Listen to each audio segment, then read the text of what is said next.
Late one night, North Korean drug dealer Jang Min-jun was making a deal at the New York port. After double-crossing and killing his buyer, he tried to escape by car, but an FBI convoy blocked his way. Officer Jack knocks on Jang Min-jun's car window. Upon learning of Jang Min-jun's capture, top North Korean agent Jaling rushed over immediately. Seeing his former comrades take a dark path, Jaling was furious. But soon, an even more enraged Jack appeared. Jack ignored the agreement in J's hand, took off his shirt, and wanted to fight him. Hearing the commotion, their boss rushed over and ordered Jack to personally escort the two to the airport. The convoy rolled through the streets of New York when sudden explosions erupted, causing chaos everywhere. No! Taking advantage of the chaos, Jang Min-jun grabbed the police officer's gun and quickly escaped. Assassins emerged from every corner, clearly indicating a long-planned conspiracy. Due to the sudden attack, Jack's group was utterly defeated. Ultimately, Jang Min-jun managed to escape through the sewers with the help of his accomplices. Jaling was just about to chase after. In distant Korea, a laid-back man knocked on the door of a telecom fraud company. He claimed to have been in this business for many years. The manager warmly welcomed him, eager to learn from his experience. However, the manager soon noticed something unusual about the pen clipped to the man's chest. The man's name is Jin Tae, a detective in the police investigation team. His teammates swarmed in and took down the entire fraud operation. Jin Tae was furious when he saw the large amount of evidence found. "Who is your boss?" Soon, Jin Tae traced it back to a man named Sergey. He used the excuse of needing to buy a fake passport to lure Sergey to a park.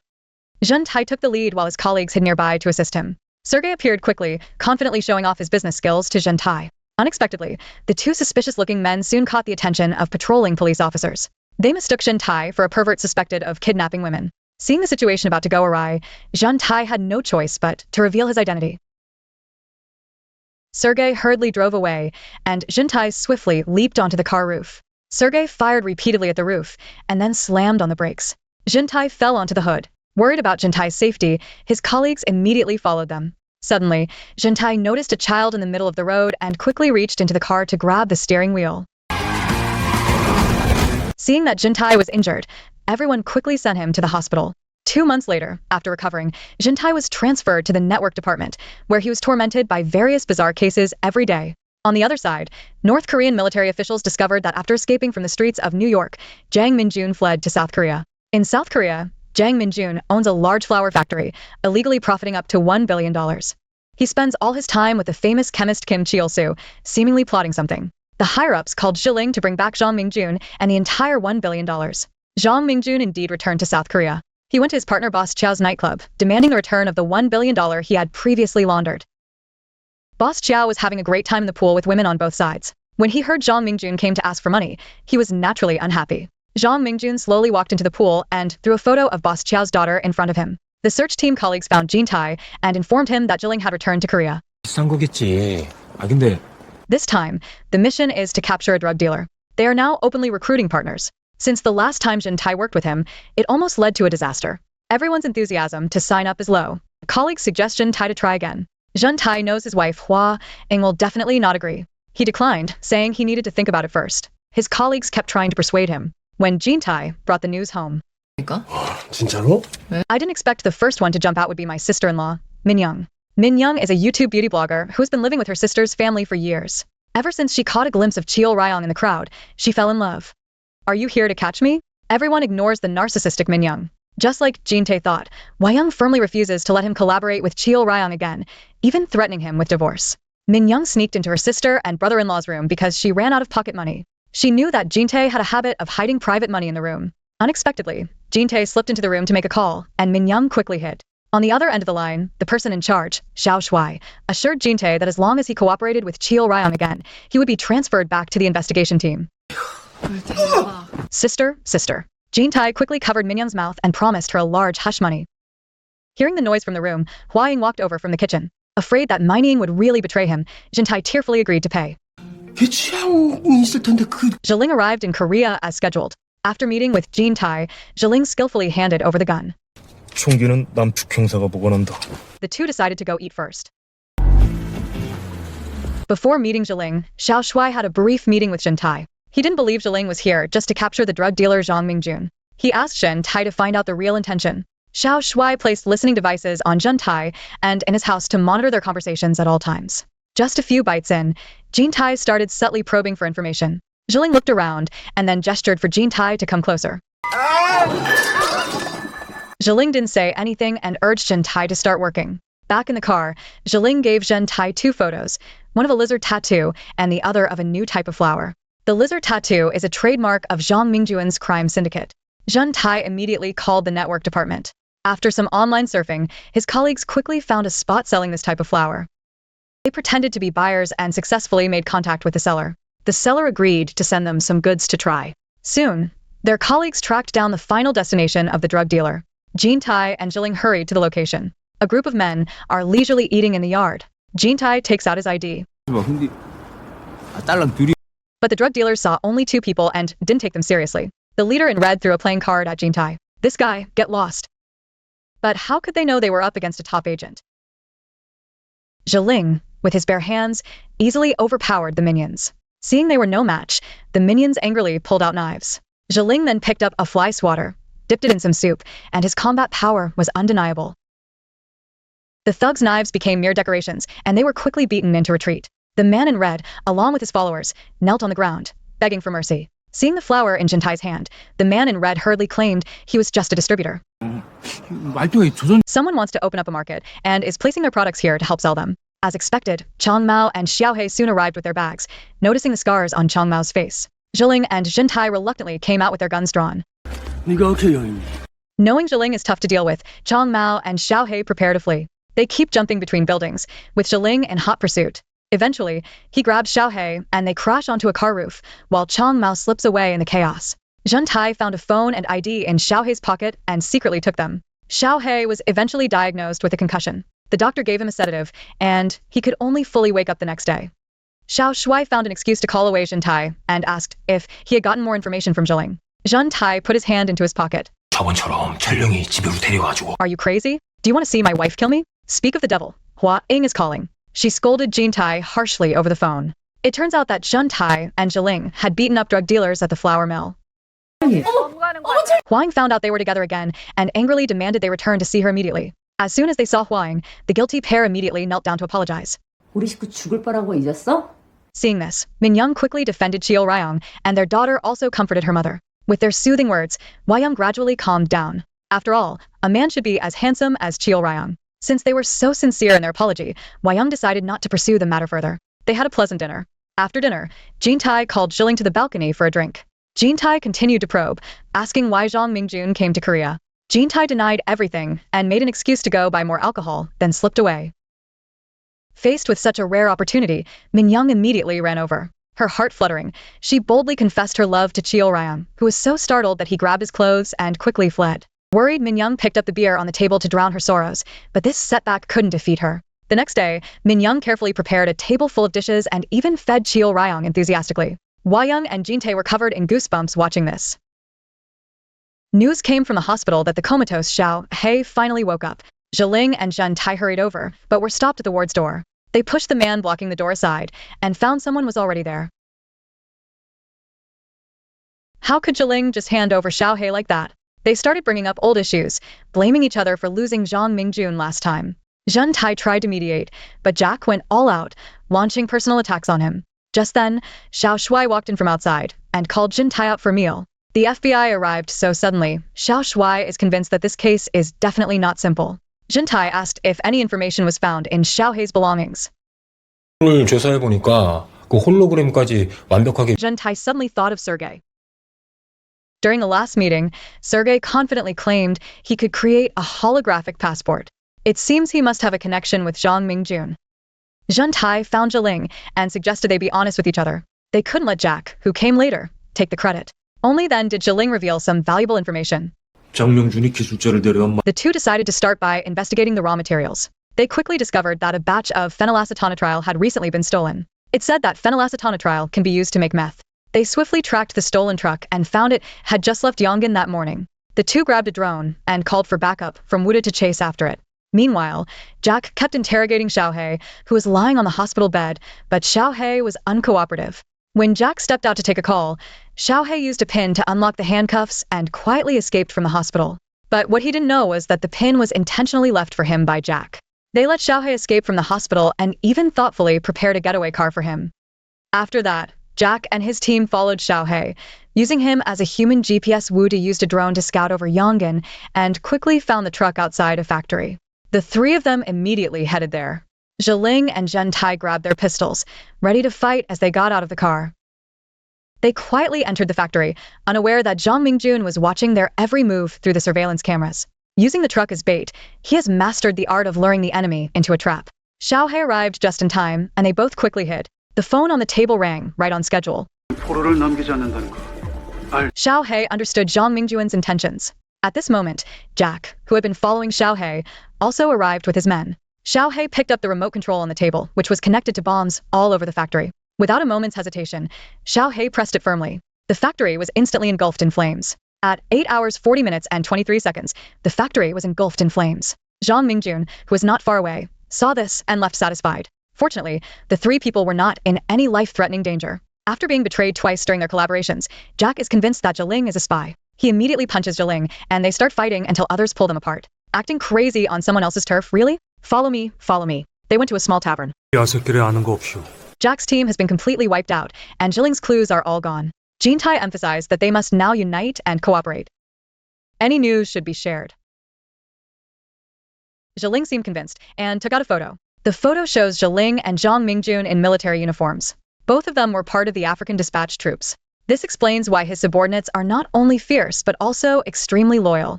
Jack continues to share that Zhang Mingjun gathered these mercenaries for a reason. He came to get money from Boss Chiao. Hearing about money, Jin Tai immediately got interested. Jin Tai told everyone about Sergei, who made the fake documents. Now, as long as they find him, they should be able to locate Zhang Mingjun. The three agreed to form a small alliance. The most excited one was definitely Jin Tai. Two experts teaming up with a novice, he's definitely the big winner. Jin Tai took them back to his home. Seeing Zhiling's face injured, Mining immediately felt sorry and helped to clean it. But she was quickly captivated by the taller Jack. Huaying and her daughter also became fans of the tall and strong Jack. The neglected Zhiling sat on the sofa, lamenting the fickleness of women.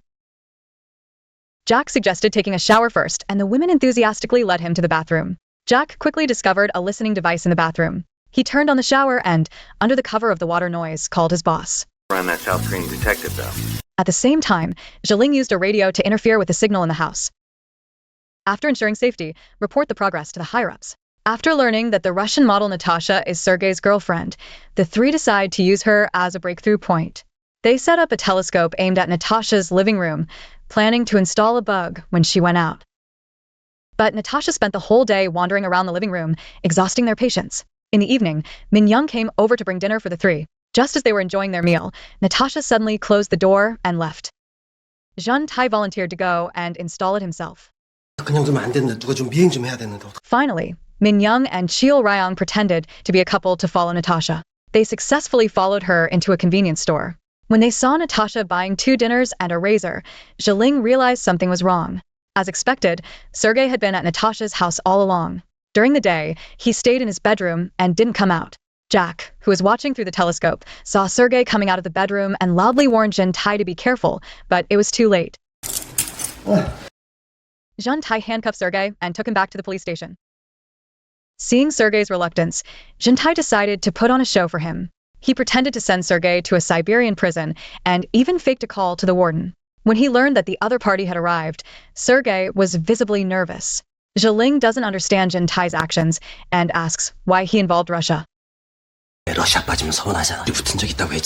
But Jack had no say in this matter. Min Young swaggered into the police station with her makeup kit. With her skillful hands, Jack's appearance was instantly transformed. When Sergei saw the fully Siberian-styled Jack, his eyes nearly popped out of his head. Facing the perverse Jack, Sergei broke down instantly. He handed over his phone, begging them to spare him. Mission accomplished. They finally got Zhang Mingjun's phone number. By tracking his phone, they discovered he is a regular at Boss Chiao's nightclub. But when 2 big shots meet, they will definitely go to the VIP room. Without a search warrant, how can they get in? The situation seems to be at a standstill again. Min Young had a sudden idea. If I go to the nightclub, all the guys will be attracted to me. The 4 of them hurried over together. Min Young took off her coat and entered the dance floor, showcasing her dance skills. Soon, Her radiant presence made her the center of attention. Before long, Zhang Mingjun indeed showed up with his entourage. After confirming that this group was unarmed, Boss Chiao felt at ease. He took out a USB drive and ordered $5 million to be thrown at Zhang Mingjun's feet, stating that as long as he was willing to go to the Philippines, he would receive an additional monthly allowance. 이거 줘도 못. Zhang Mingjun ordered a bottle of wine, saying he needed to think seriously. Jintai, disguised as a waiter, successfully sneaked into the kitchen. He saw Zhiling constantly receiving messages. Jack guessed that Zhiling had ulterior motives and decided to unite with Jintai. He told Jintai about the $10 billion. Seeing Jintai constantly on his phone, the lobby manager thought he was slacking off. Order him to quickly deliver wine to Zhang Mingjun's private room. He flatly rejected Boss Zhou's proposal. Enraged, Boss Zhou pulled out a gun and aimed it at him. What Boss Chiao doesn't know is that Zhang Mingjun is also well prepared. Jintai found a corner to hide. Zhang Mingjun approached Boss Chiao, took the USB drive, and was about to kill him. At that moment, Jin Zhixiu rushed out to stop him, completely enraging Zhang Mingjun. Min Young found out about Zhang Mingjun's private room. Taking advantage of Jack's distraction, Chiol locked him in a cubicle. Just as he reached the room's entrance, he saw Jintai becoming the target of everyone's attention. Seeing the sudden appearance of Zhiling, the fallen Jin Zhixiu, with his last breath, urged him. Zhang Mingjun retreats with his men, while Zhiling and Jintai chase them relentlessly. After seeing Zhang Mingjun get into the car, Zhiling shot the tire, causing the car to lose control and stop abruptly on the road. The two approached with their guns drawn, only to find the car empty. 미안합니다. Zhiling shot Zhang Mingjun in the back and forced him to surrender on his knees. Jack, who had finally managed to escape the room, arrived at this moment. 북남 합의에 따라 북측 Everyone was tricked by Zhiling. The angry and handsome guy mocked Jintai and Jack for being useless, making them go home immediately. The next day, Zhiling handed the USB drive to senior party member Representative Jean. Representative Jean praised Zhiling profusely and promised him a generous reward. But when they shook hands, Jin's lizard tattoo on his wrist startled him. He searched online for information about Jin Cheol-su and found out he was an expert in toxic gases. Recalling what he said before he died, Zhe realized there must be a huge conspiracy. He called Jintai, but Jintai ignored him. He then called Jack, who said he was already on the bus back home. Zhiling still wanted to give it another try. Things went wrong. Jack refused Zhiling, saying he had to return to his country. Decided to talk to the boss about this. Jack finally understood who the traitor was. The three of them are merely pawns of the higher-ups. The man in the back seat realizes that Jack has uncovered the truth and picks up a knife, ready to silence him. Jack, being an FBI agent, swiftly dodged the knife. The two fought inside the car, and Jack ultimately defeated the man. Jack then took out the man's phone. He discovered that the photos inside were all of Jintai's family. It seems they're also in danger. Jack immediately called Zhiling. Mingjun knew everything. 그래, 그리고 놈들이 The two decided to split up. Jack would rescue Jintai's family, while Zhiling would deal with Zhang Mingjun. In the building, Zhang Mingjun, who was captured, is tied to a chair by Representative Kim. Years ago, Representative Kim deceived Zhang Mingjun, saying only dollars could save the people. Loyal and passionate, Zhang Mingjun sold flour to earn money. But in the end, all the money went into Representative Kim's pocket. Zhang Mingjun felt deeply deceived and decided to quit the plan. He sought asylum in South Korea, hoping to bring his family. However, the government ignored him due to his identity as a drug dealer. In the end, Zhang Mingjun's wife and daughter were burned alive by Representative Kim. At this moment, Zhang Mingjun's mercenaries have already taken control of Jintai's family. For the safety of his family, Jintai follows the plan and takes them to the police station to get the supercomputer.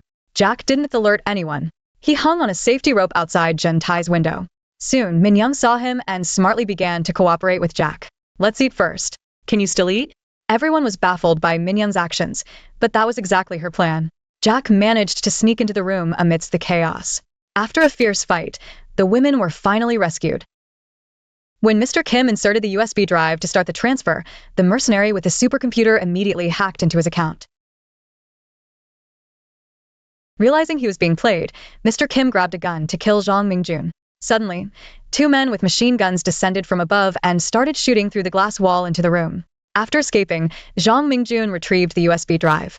Mr. Jean was terrified and pale. After years of enduring hardships, Zhang Mingjun can finally seek his revenge. Zhiling raced all the way to the building. Unexpectedly, the elevator malfunctioned while going up, trapping him inside. After a tremendous effort to escape and find his way back, he discovered the room was already filled with casualties. Zhiling fiercely engaged in a gunfight with Zhang Mingjun's group. Despite being fully buffed, he was ultimately outnumbered. After a prolonged and tenacious resistance, Zhiling was eventually captured alive by Zhang Mingjun. 5분 후 옥상에 설치된 독가스가 사방 After his wife and daughter were killed, Zhang Mingjun also saw the Korean government, which refused to shelter them, as an enemy. He forced Kim Cheol-soo to research deadly gas, determined to destroy Korea. Hatred had driven Zhang Mingjun to madness. Critical moment. Zhiling informed Zhentai about Zhang Mingjun's gas attack plan. Saw the suspended basket outside the curtain wall, Zhiling immediately jumped up under Zhentai's cover, but to his surprise, Zhang Mingjun followed closely behind. Below, Zhang Mingjun shakes the basket vigorously. Zhiling climbed up the rope and finally reached the rooftop. Zhang Mingjun wasn't about to give up easily, and quickly followed. Zhiling was tightly restrained by Zhang Mingjun, unable to break free. As time ticked by, Zhentai finally arrived. Over there, Zhentai finally found the bomb, but he has no idea how to defuse it. He suddenly remembered that Jack had mentioned studying in a bomb disposal unit and immediately video called him. Jack is rushing towards this side with Zhentai's family. He tells Zhentai that the first step is to find the key. Zhentai quickly runs to ask Zhiling if he knows where the key is. Zhang Mingjun, who was stabbed by Zhiling, triumphantly pulled off the necklace from his neck. A shiny key was hanging on it. With only 30 seconds left, Zhiling and Zhentai stood on the rooftop in despair. Suddenly, Wuda controlled a drone to deliver the key. As Zhiling inserted the key, the countdown finally paused successfully. This massive disaster was finally nipped in the bud. After a discussion, the three decided to donate $10 billion to South Korea in the name of UNICEF. The sequel, Confidential Assignment 2, builds on the foundation of the first film. The storyline is similar but more enriched and complete, with upgraded excitement and complexity. Besides various tough guy antics and Hyun Bin's charming fight scenes, the film adds more entertaining elements. In terms of production quality, it's undoubtedly a competent commercial work. The humorous segments keep the film's pace from becoming overly tense, and the well-executed action scenes provide visual satisfaction for the audience. After 2 films, this IP has become quite mature. The third installment is likely not far off.